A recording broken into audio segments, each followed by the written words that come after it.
انت عارفة ان هو ممكن يبعد ويختفي ويسيبك ويعمل لك بلوك لمجرد ان هو خايف يواجهك، خايف من رد فعلك، عارف ان انت عندك اسئلة كتير قوي قوي.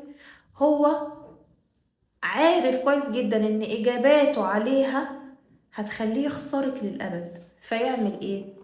يبعد، يختفي، يعمل بلوك. طيب، تتعاملي ازاي مع الشخصية دي؟ الشخصية دي بيبقى حد جبان وما عندوش قدرة على المواجهة، فانتي ما تقعديش تستنيه يتكلم او تستنيه يتغير، لان هو كده كده خلاص انتي اكتشفتي ان هو خاين او ان هو مش هيتغير او عرفتي ان هو بيكذب. طيب انتي هتستفادي ايه لما تتواجهي معاه؟ مفيش اي وجه استفادة ان احنا نتواجه مع الاشخاص دي. لا، انتي هتعملي ايه؟ تبعدي، ابعدي تماما، ما تتكلميش تاني، شيليه كأنه مش موجود، كأنه ما جاش اصلا.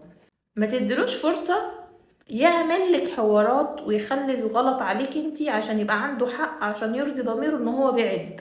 لو انتي وقعتي في شخص زي ده وخلاص هو اتكشف قدامك وانت عرفت انه كذاب وانه متعدد العلاقات وانه بيكلم دي وبيكلم دي وبيضحك عليكي وبيخونك بقاله سنين وانت في الطراوة. طيب، خلاص ابعدي، شوفي حياتك، عيشي، ما تكمليش، وقفي تفكير فيه، فكري في نفسك، فكري ان انت اتظلمتي. اوعي يصعب عليكي واوعي تقولي لا انا بحبه، لا مش هينفع اسيبه، لا في ذكريات حلوه مش هقدر اعيش من غيره. مفيش حد ما بيقدرش يعيش من غير حد. اوعي تصدقيه لما هو يقولك انا عارف دي وعارف دي وغلطت وخلاص وسامحيني، بس انا بحبك انتي. انت لو بتحبها ما كنتش هتعرف غيرها اتنين وتلاتة. فاوعي يستغفلك ويقولك ان انا بحبك انتي، انتي يعني كل حاجة. الناس دي ما اصلا ما تتقارنش بيكي. يا كلام التثبيت ده ما تصدقيهوش. يعني ما تديلوش فرصة ان هو يلعب بعواطفك. فزي ما هو مش عايز يتواجه وخايف، انتي كمان ما تواجهوش وما تعاتبهوش. انتي كمان ما تستنيش تعاتبيه. يعني لا تستنيه يتصل ولا تستنيه يفتح بلوك ولا تستني تشوفيه صدفة عشان تعاتبيه. لا خالص، انسيه، انسيه تماما، اعملي له بلوك كأنه ما جاش. يا جماعة صدقوني، اللي بيحب حد ما بيخونهوش، اللي بيحب حد بيريحه، اللي بيحب حد بيشوفه احسن واحد في الدنيا وما بيشوفوش ناقص اي حاجة عشان يدور عليها مع حد تاني.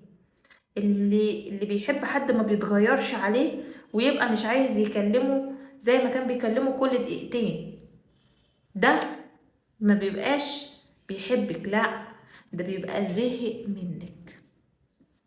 انفدي اهربي، اهربي بجلدك ونسيه، وصدقيني هتلاقي واحد احسن منه هيتمنالك الرضا ترضي، هيجيب لك نجمة من السما، ولما تشوفي اللي احسن منه هتقول ياه، ايه ده؟ ده في فرق كبير قوي. اللي بيحب بيعمل كده. هتعرفي ان هو كل اللي كان بيعمله ده انت اللي كنت بتقدمي، انت اللي كنت بتتنازلي، انت اللي كنت بتجيبي له كل حاجه، انت اللي كنت بتفكري فيه، انت اللي بتبادري لكل شيء. لما على العكس بقى، لما تلاقي حد تاني بيحبك بجد، هتعرفي ان انت مش مطلوب منك تعملي ولا حاجه من دول.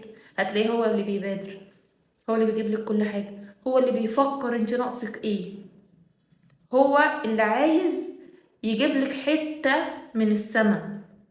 ده اللي بيحب. في الوقت ده بس هتصحي وهتفوقي وهتعرفي ان فعلا اللي بيحبني عمره ما كان هيعمل اللي كان بيعمله معايا ده. هتكتشفي ان انتي كنتي واحدة من ضمن اللي هو بيعرفه.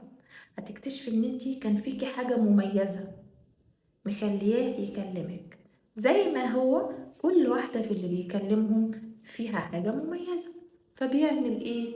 بيكلمكوا كلكوا يا حرام، علشان الراجل بيدور على حاجات كتير ومش لاقيها في واحدة بس. فيعني الراجل زي ده نتعاطف معاه يا جماعة، نتعاطف معاه وننساه، ومش ننساه بس، ده احنا ننساه ونرميه فين؟ هسيبكم انتوا تقولوا في الكومنتات يترمي فين.